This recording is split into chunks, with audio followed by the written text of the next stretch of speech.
Hey, this is Daniel Naymott. I'm here in my studio in Orange County, California.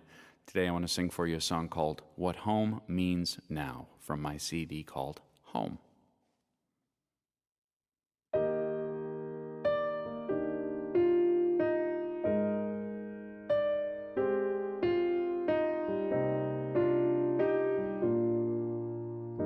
newborn baby comes home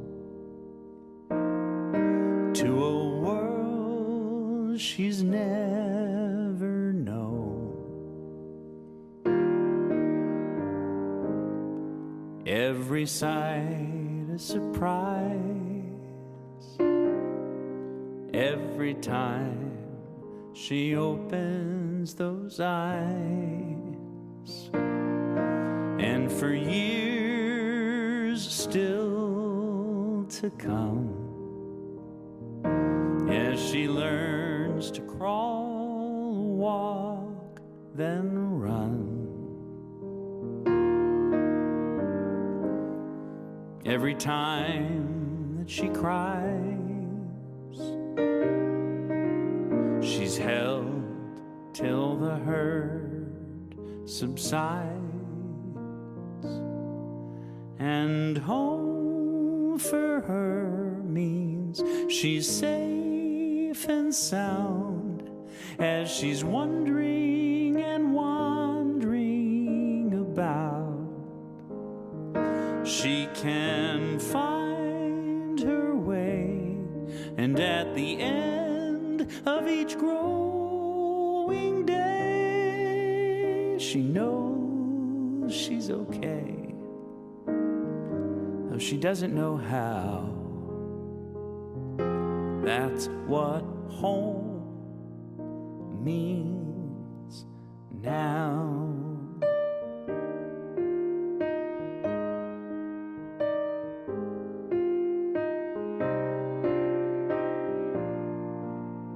A teenager learns to drive, and he's never felt so alive. Spends his days making plans, spends his weekends with friends, and he hears a distant call, and he dreams of seeing it all. When will he get his chance and finally be a man? And home for him is a launching pad, a place where he learns to fly, where he packs his bags, never saying if he's coming back or asking if he's allowed. That's what home means now.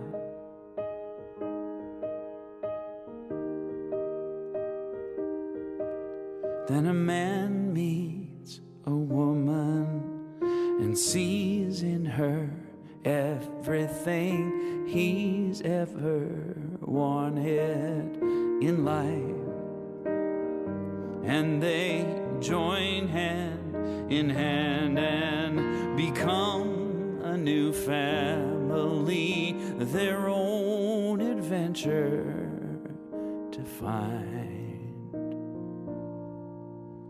And home for them is the safest place, where the world just goes away through the ups and downs. Their love's what it's all about. commitment and sacred vows.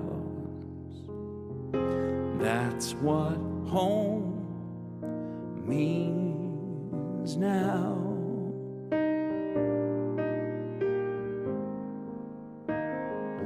That's what home means now.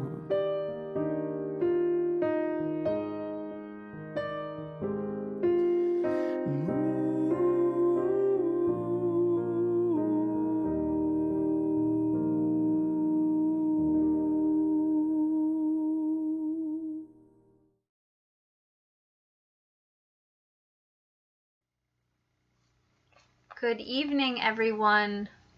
It's Reverend Kimmery Glenn, and welcome to Music and Spirit. We get to spend the next hour with the topic of Am I Enough? And it is my great intention that we can leave this evening feeling full and whole of our essential enoughness, even the imperfect perfection parts, if you know what I mean. That we accept it all and we're enough. So for those of you who are new to our community, we continue to have services on Sunday mornings as well, meditation on Zoom, and those are from 9 to 10. And then a wonderful discussion group led by Minister Barbara Benton and Nina Regan, and that's called Our Search for Meaning. It's at 10:30. On Wednesday evenings at 7:30, John Howe continues to guide us through more meditation, so thank you, John. And then on Thursdays, we continue to have our men's group run by Minister Michael Muzzy. So hope you can find ways to weave into our community. And I want to introduce everyone and say welcome to Daniel Namod. He is joining us and kindly let us use his amazing music for our service this evening. So thank you, Daniel. Daniel's music is said to be poetic and evocative and full of compassion.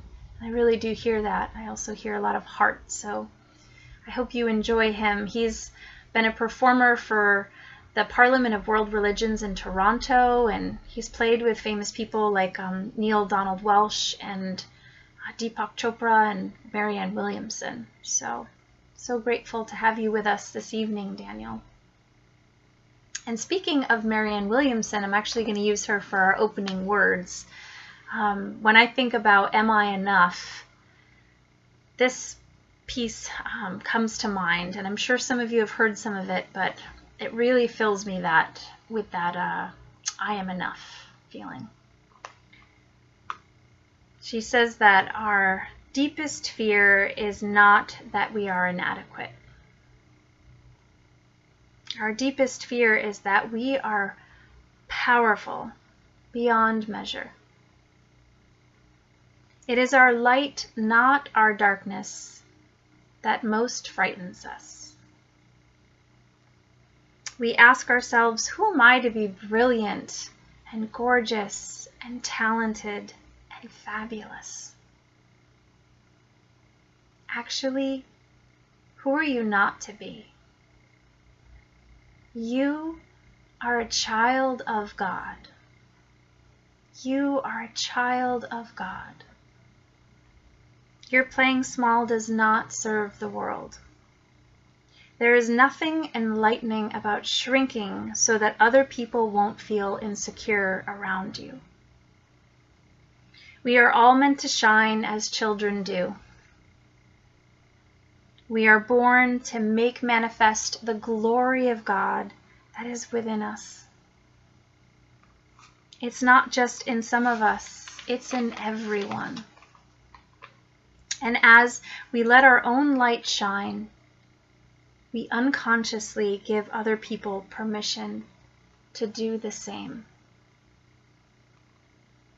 As we are liberated from our own fear, our presence automatically liberates others.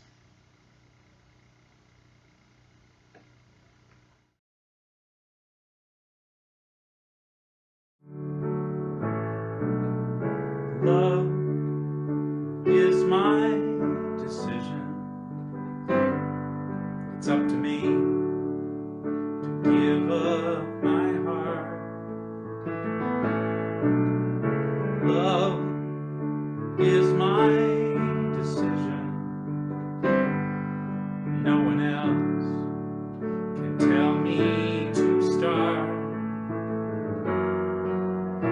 once I decide to change my mind, God will show me how.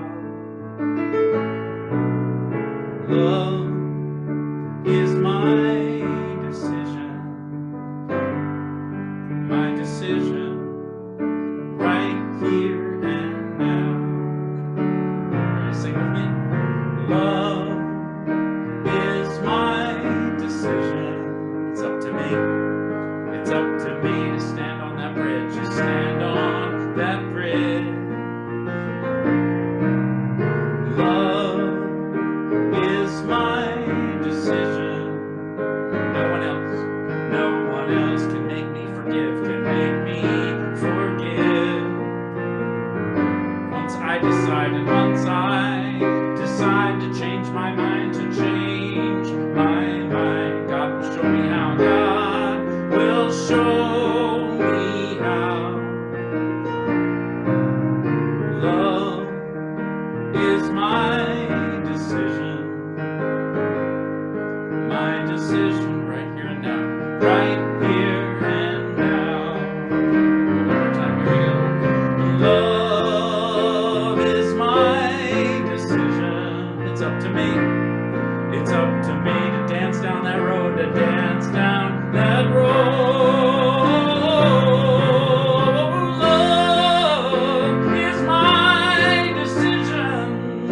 No one else can lighten my load, can lighten my load. And once I decide to change my mind, God will show me how. Love is my decision right here and now.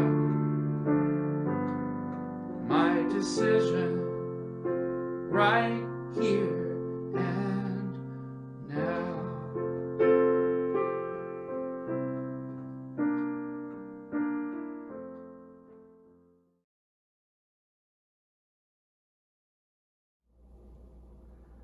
For our chalice lighting this evening, our reading comes from Meister Eckhart, the German theologian and mystic.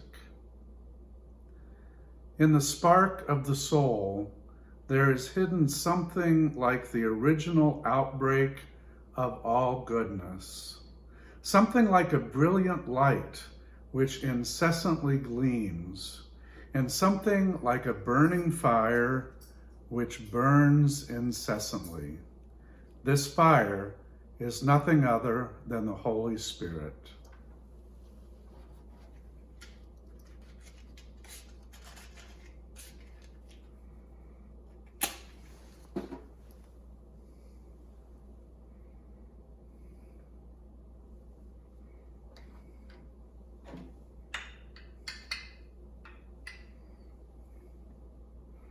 May your fire burn brightly.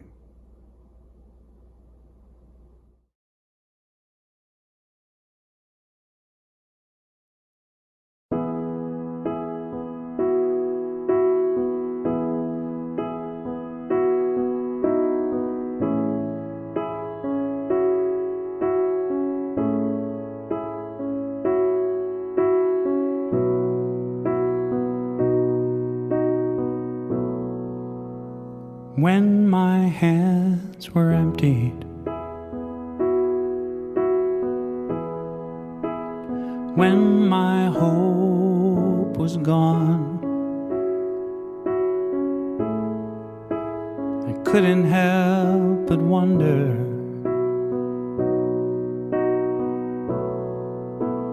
what had I done wrong. But even though my heart was broken, there was no need to despair, 'cause a vessel must be open to put something better there. Oh yeah, into my empty hands, gently you pour new life for me. Yours is a perfect plan. The ups and the downs were meant to be. Now I understand you needed my empty hands.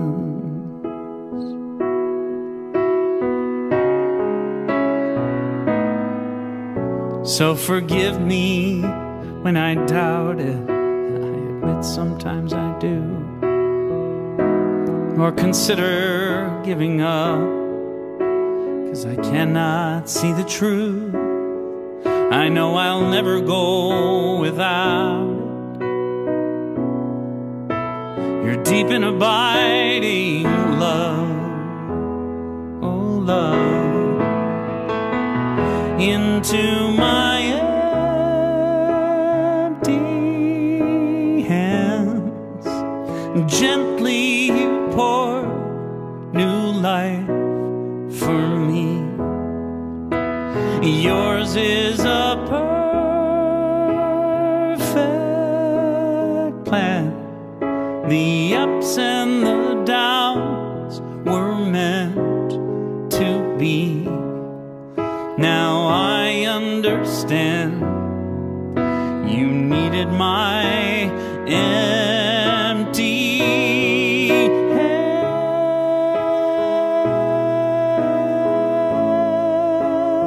Gently pour new life for me. Yours is a perfect plan. The ups and the downs were meant to be.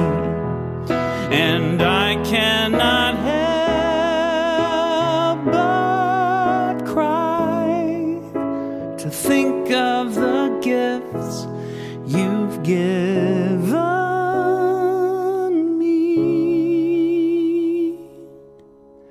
Now I understand you needed my empty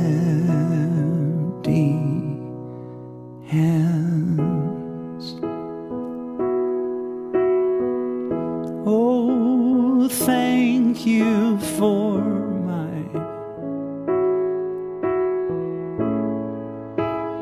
thank you for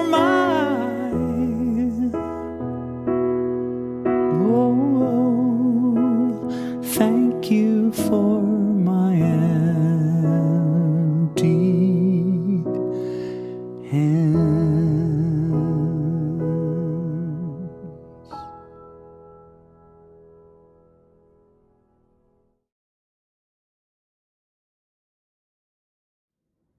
This evening we continue our series on overcoming fear.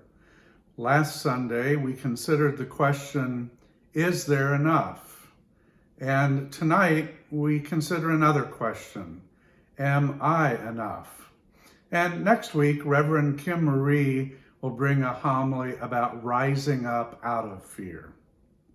Now, you may have heard that Tesla Motors is thinking about moving their manufacturing plant out of California.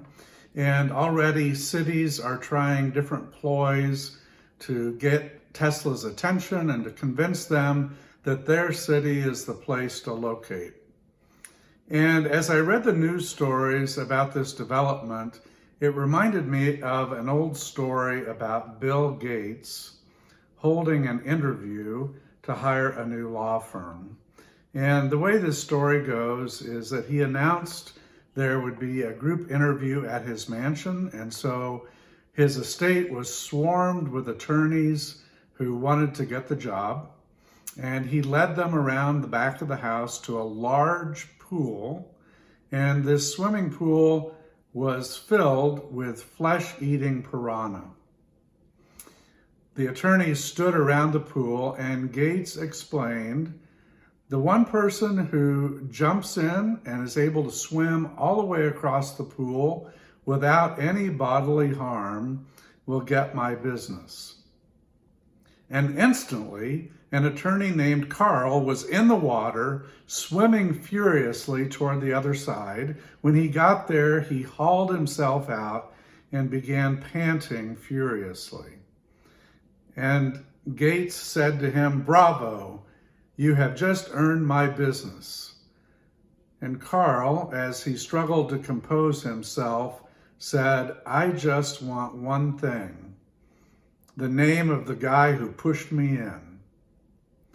Well, life may feel that way to you at times, as if you're pushed into very dangerous situations that can bring you great peril. And certainly during the COVID-19 pandemic, we have all dealt with fear. Fear about our physical well-being, fear about finances, fear about our loved ones.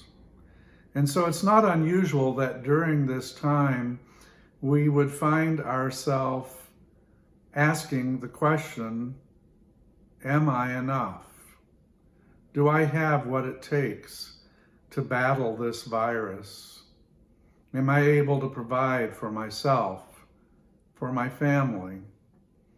Am I able to be there for the ones that I love?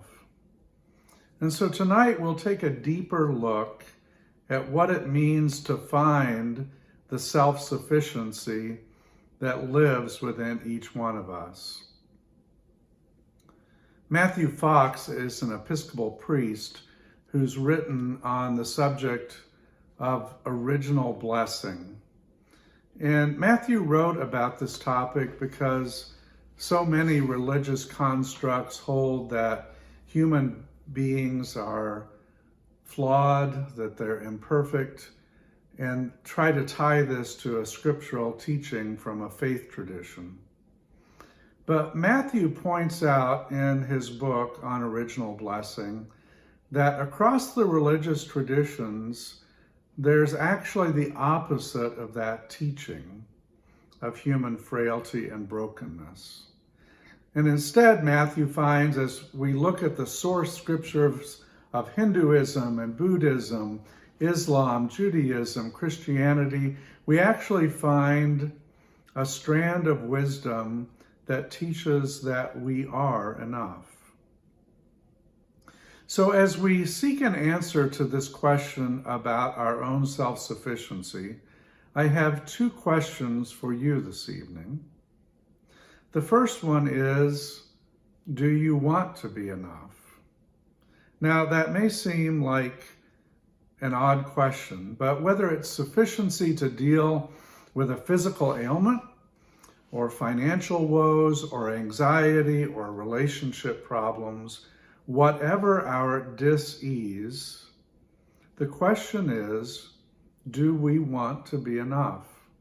And in various forms, that's a question that spiritual teachers have asked across the centuries.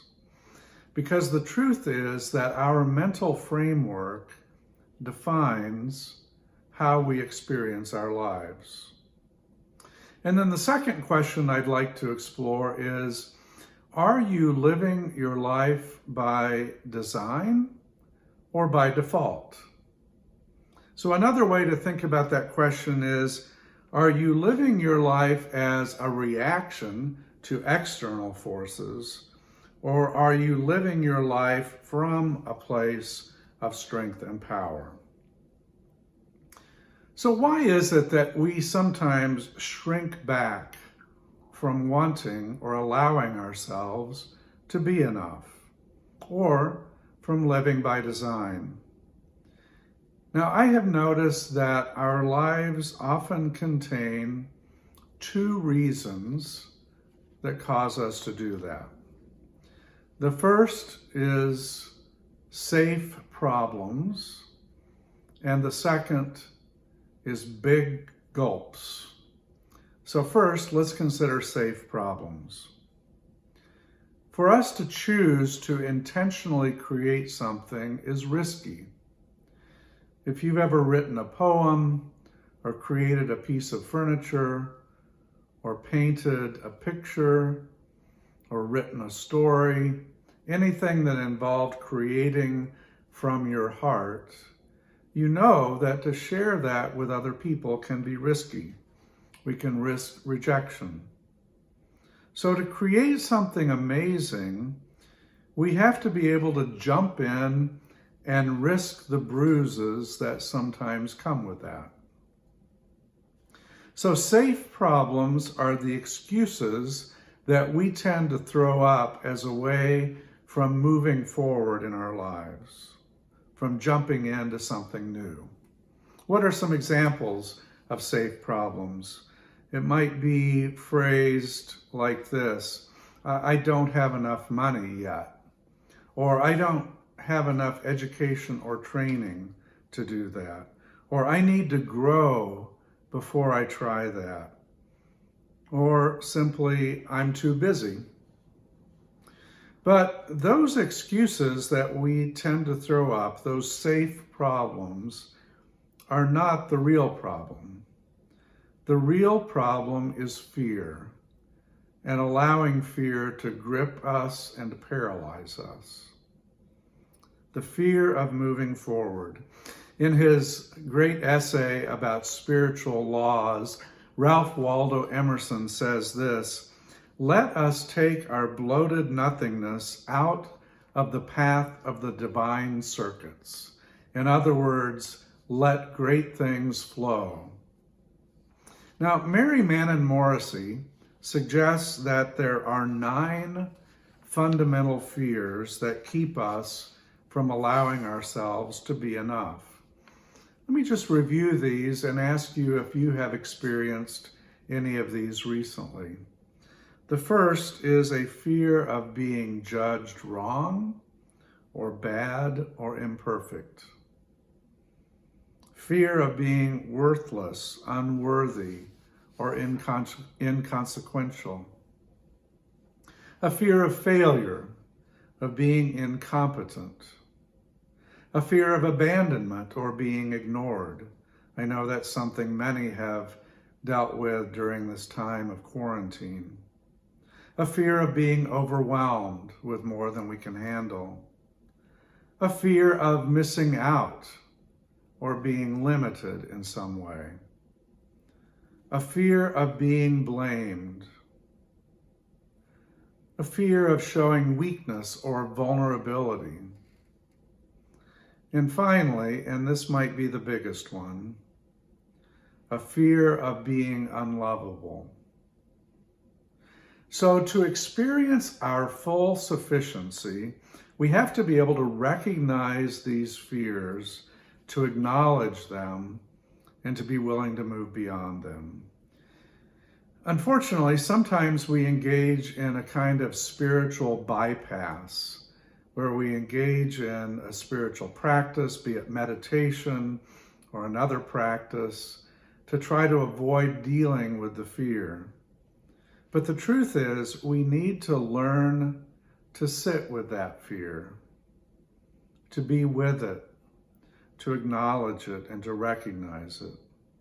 Because only then are we able to move out of living by default, living in reaction to what comes at us, to move toward living by design. Because as long as we resist a situation, it will be with us. So let's turn our attention to the big gulps that sometimes lead us to question whether we are enough. Big gulps happen when we bump into an upper limit about how much good we believe we can experience in our lives. Now, different researchers have put forth a theory of mind that holds that between the age of 0 and 7, we are like little sponges soaking up all kinds of information about our environment. And According to this theory, between the age of 0 and 7, we establish a comfort zone. We observe the relationships around us, and we set what's normal by those. We observe how much money is around us, and we establish normal according to that, and so forth. And so when we begin to get into a situation that bumps us against that ceiling of our comfort zone, that can cause a reaction leading to a big gulp. So here's how big gulps often show up in our lives. The first might be a significant external occurrence, like a global pandemic. Could be a death in the family, a loss of a job, or unfortunately, in many situations, a combination of several of those huge external occurrences. Another reason can be a serious physical injury, something that harms our body. We tend to encourage this kind of reaction when we engage in self-talk that says, I can't do this, I'm not capable. We often experience a low-level depression and our pain body is activated. We can also notice when we're in a big gulp situation, when we constantly go into rabbit holes, checking Facebook constantly, going back to our email over and over, binge watching television, any kind of addictive behavior. So to live our lives by design rather than by default, we cannot let safe problems, the excuses that we tend to put up, or upper limit problems stop us from reaching our dreams. Henry David Thoreau said this at the conclusion of his experiment when he was living in the woods at Walden. If one advances confidently in the direction of one's dreams and endeavors to live the life which he has imagined, he will meet with a success unexpected in common hours. He will put some things behind, will pass an invisible boundary. New, universal, and more liberal laws will begin to establish themselves around and within him. Or the old laws will be expanded, and he will live with the license of a higher order of beings. In proportion as he simplifies his life, the laws of the universe will appear less complex, and solitude will not be solitude, nor poverty, poverty, nor weakness, weakness. If you have built castles in the air, your work need not be lost. That is where they should be. Now, put the foundations under them. That last part of the quote about castles in the air, that was the genesis for the name of our new plan, Blueprint 2020. We built some castles in the air, some dreams about where we wish to take all souls. And rather than allow ourselves to engage in questions about whether there's enough for the future or whether we are enough to get there, Thoreau reminds us to turn toward life with simplicity, to live our lives by design and not in reaction to the external. So tonight, I'd like to end with an affirmation for each of us as individuals and for our community at All Souls. We expand in success, wholeness, and health every day as we inspire others to do the same. May you enjoy a blessed week full of benefits and joys, and may you know that you are enough. Blessings.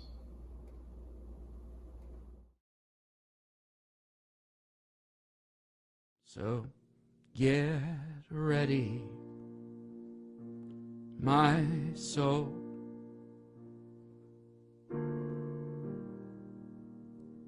I'm diving in. Get ready, my soul.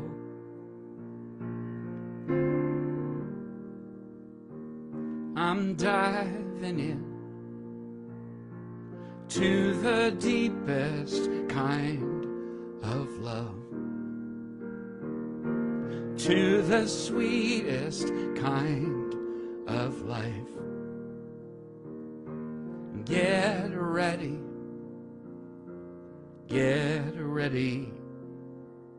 my soul. Everything I've ever done, everything I've ever seen, everything I've lost or won, everything I've ever dreamed has brought me here to the present moment, here to a new beginning here, and I'm seeing life so clearly now. Get ready, my soul.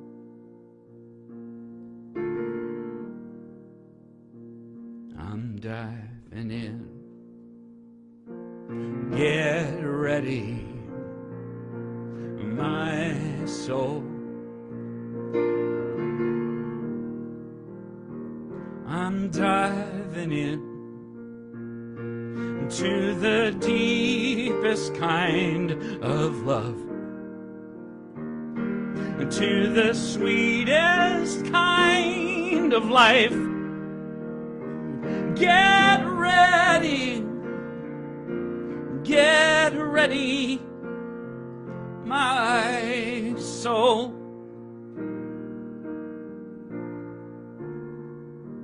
Get ready,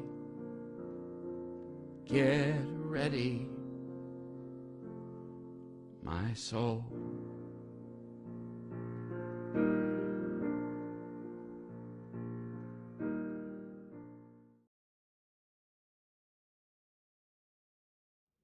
We come now to the time in our service for prayer and meditation.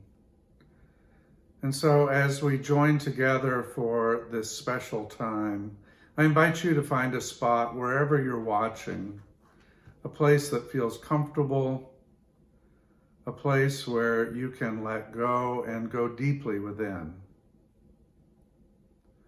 You might want to pick a spot where you can allow your feet to be flat on the floor, a place where your body can let go and relax. And as we begin together, I invite you to take a nice deep breath all the way in. Hold that breath at the very top for just a moment, and then very slowly exhale, giving your body permission to begin to relax and unwind, and inviting your mind to slow down, to grow more calm. And if it feels comfortable, I invite you now to allow your eyes to be gently closed. During our prayer and meditation this evening, my invitation is for you to hold yourself in prayer, reaffirming and becoming even more conscious of your sufficiency, of your strength. And so to begin with, let's start by allowing ourselves to see yourself in your mind's eye. Hold yourself there with the prayer, the affirmation that you are enough, that you are lovable, you are capable, and you are whole.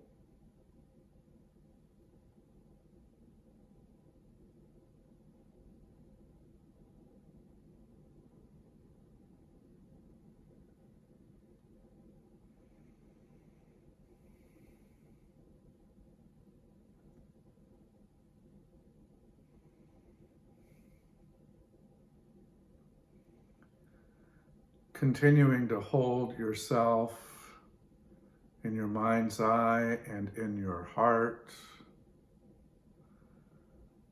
I invite you to affirm now your strength and resilience to deal with challenges, whether they be challenges of health or finances or relationships or whatever they might be. Affirming and knowing your deep strength and resilience.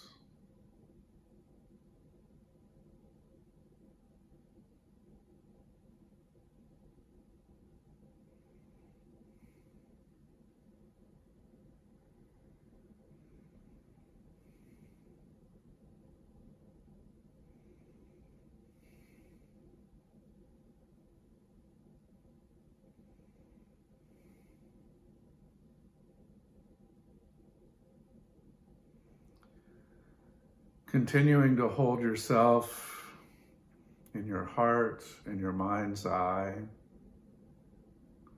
I invite you now to affirm in prayer and meditation your ability to be vulnerable, to be open to others, to be transparent without harm, knowing that deep within you there is the power to keep you safe.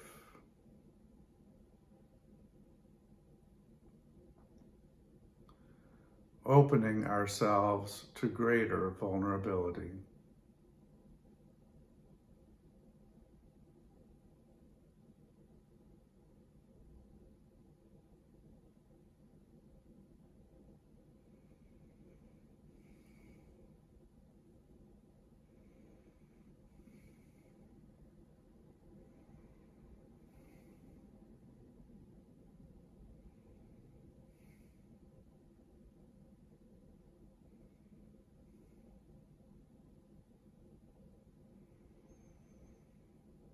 Holding ourselves here in this sacred place of prayer and meditation, we now affirm your competence, your great abilities, knowing that each of us is able to do far more than we've ever imagined. And claiming that interior place of peace and strength and courage to take us to new places.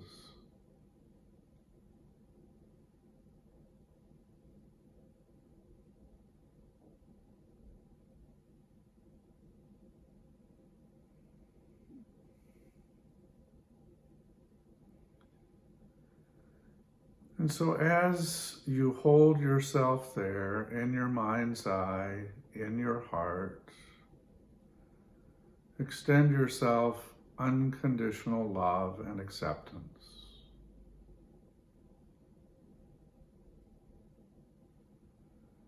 allowing that to be taken in, to be accepted.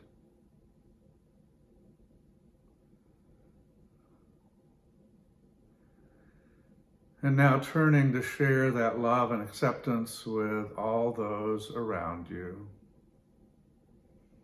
those within your family, your community,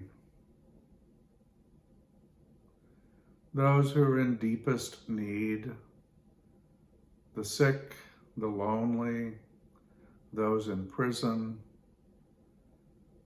those without adequate shelter, radiating out unconditional love and acceptance.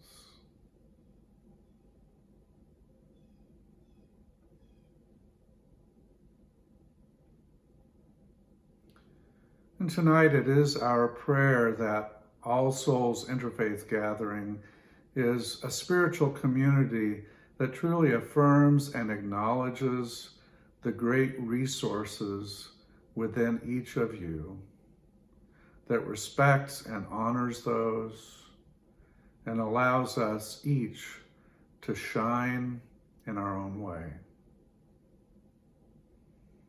We release all of these thoughts, all of these ideas into the mind of universe with great thanksgiving, knowing that all of these are coming to pass.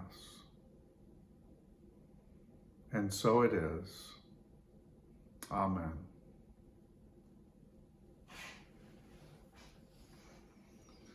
This is now the time in our service for our offering. And of course, during this time when we're not able to meet together, we do that virtually.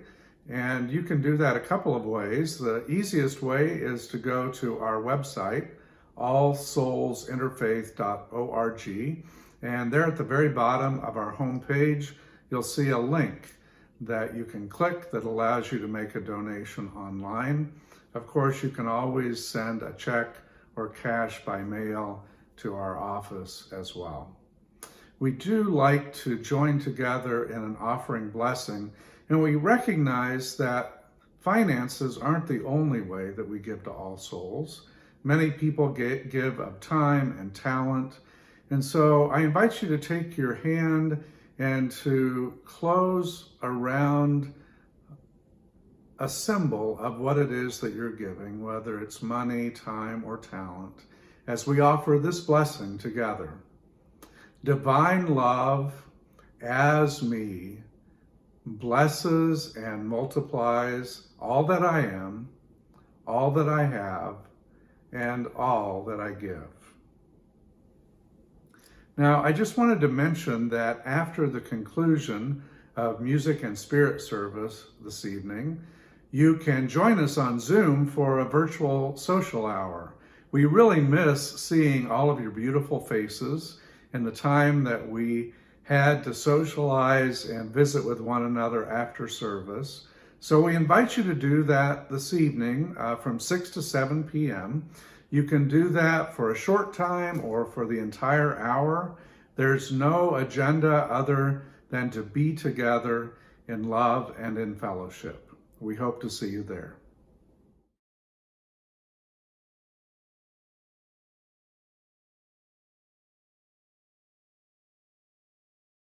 And so the first question I have for you is, tell us a bit about yourselves and how long you've been coming to All Souls. Okay. We moved to Vermont a couple of years ago, and I was looking for a place of worship. I had been a Presbyterian as a child and a Methodist as an adult, but I was interested in the great religions of the world, and I wanted to explore more wisdom traditions. And when I went to All Souls to visit, I felt like, aha, I've come home. And so 2 months later, Sue needed a ride one day. And so I came along and I found a home. And so I've been in it for 6 months and enjoying every minute of it. And I'm liking the people, a gathering concept, the same kind of thing that Sue was looking for, and I just didn't know it at that time. Now I do. Wonderful, thanks. If you would next tell us a bit about what aspects of All Souls particularly resonate with you, and what do you feel the most passionate about at All Souls? Well, for me, just walking into that, I call it the sanctuary, was just awe-inspiring. That beautiful view of the lake and the mountains, and particularly the light at the 5 o'clock service, the light on the water in the mountains and the sun going down and the shadows in the clouds. That just really spoke to my heart. I like the fact that it's informal and casual. It's almost a come-as-you-are place. I particularly drawn to the music. I love folk music and even country music, by the way. And so I love the musicians that are, and I know that music was very important in the traditional churches that I went to, and I kind of look for it. There have been several things that have attracted me to All Souls. The people that we've met have been warm and opening and opened to us and helped me understand a lot more about what All Souls is about. I like the interfaith concept, where I don't have a dogma that says this is what I'm supposed to do, when and how and so forth. I love the service, the gathering service. It speaks to me, it quiets me down, it puts me in a great place. I know that I'm on a journey of spirituality at this point, and All Souls right now is the place for me to do that, and especially through the Sunday morning meditation and the Thursday night men's group.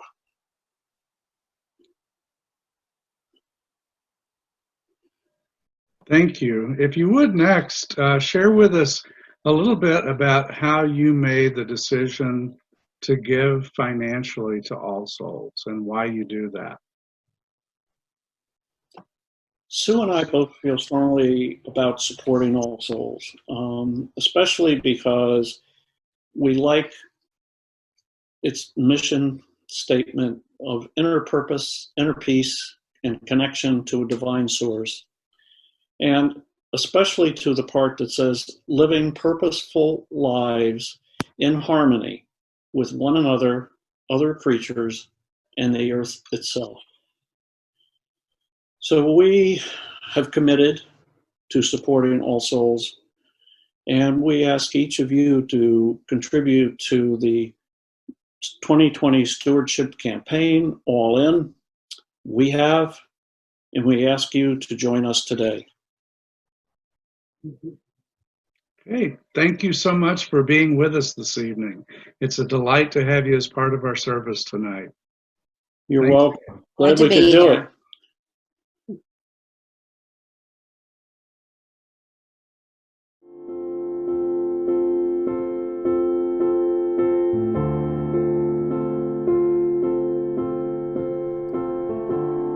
If this is my last song, if this is my final day, if tomorrow I'll be gone, what do I want to say? If this is my last song, if it's my time to go, when my body's moved on, what will I have to show? Oh, but fortune and fame, they scatter to the wind.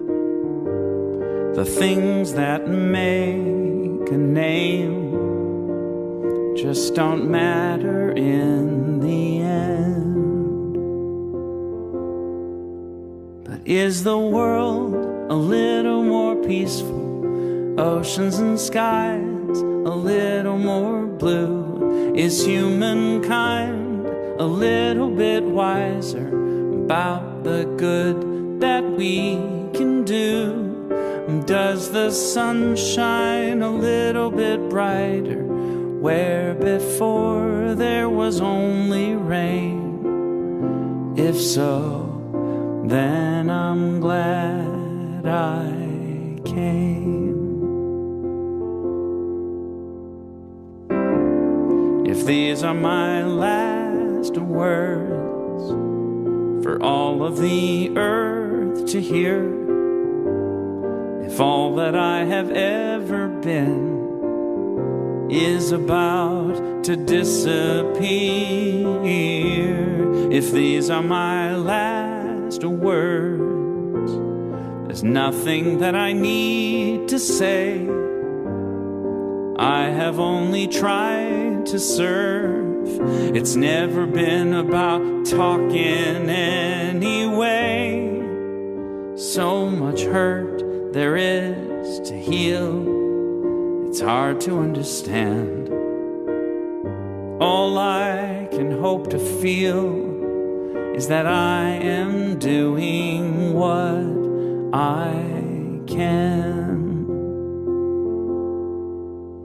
Is the world a little more peaceful? Oceans and skies a little more blue? Is humankind a little bit wiser about the good that we can do? Does the sun shine a little bit brighter where before there was only rain? If so, then I'm glad I came.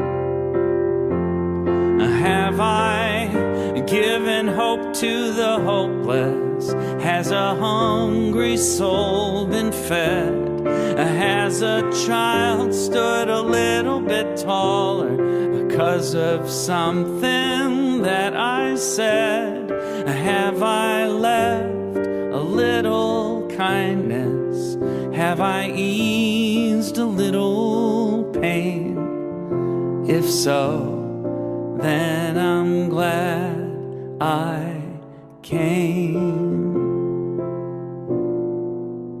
For that, I'm so glad I came.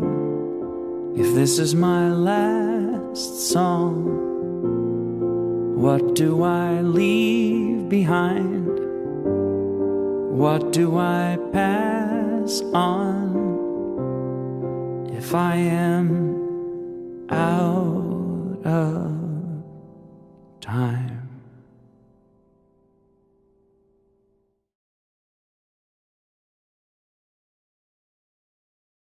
This evening's closing words are by Donna Folds. They're rather long, so if you want to close your eyes and take it in or get comfortable, it's something that I would love to take in often, so I hope that you take this in to your own part of you that maybe thinks that you're not enough.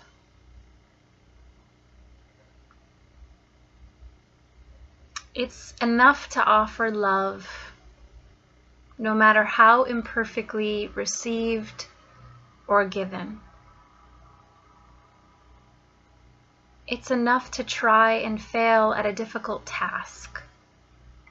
Enough to fall and rise, stumble, fall again, sigh, and start to walk in the direction the soul points.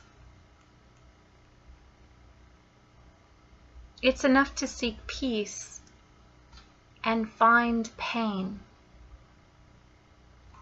to gain nothing but a vision of truth and take the long route home.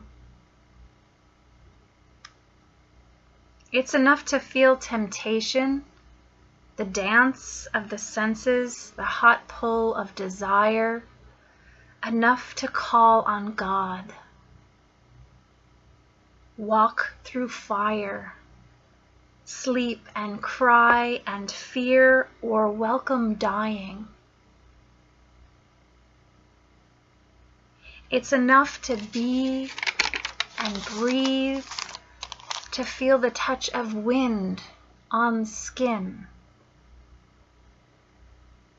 It's enough to take the day as it comes and to watch the ripples on the lake as the rock sinks to the bottom. To see the wild reflection of the surface calm into a mirror once again.